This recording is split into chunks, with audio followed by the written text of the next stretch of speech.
13 ఏళ్ల బాలిక సహా ముగ్గురు టీనేజర్లు, 6గురు 20 నుంచి 30 ఏళ్ల మధ్య వయస్కులు చనిపోయిన అందరూ 40 ఏళ్లలోపు వారే. బెంగళూరులో ఆర్సీపీ విజయోత్సవం ఘోర విషాదంగా మారిన దుర్ఘటనలో 11 మంది చనిపోగా 50 మందికి పైగా గాయపడ్డారు. వీరిలో 13 ఏళ్ల దివ్యాంశితో పాటు ముగ్గురు యువతులు ఉన్నారు.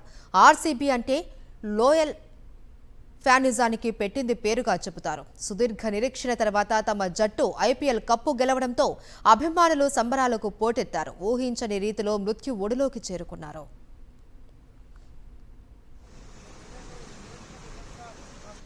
ఈ దుర్ఘటన వెనుక పలు కారణాలు కనిపిస్తున్నాయి.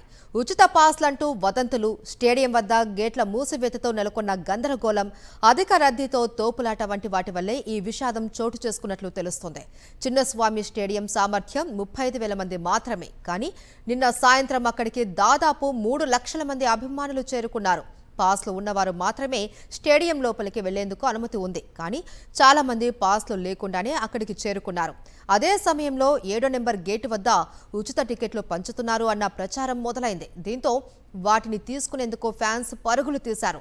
టికెట్ల కోసం ఒకరినొకరు తోసుకోవడంతో తొక్కిసలాట జరిగిందని ప్రత్యక్ష సాక్షులు చెబుతున్నారు. ఈ గేటు వద్దే అత్యధిక నష్టం జరిగింది.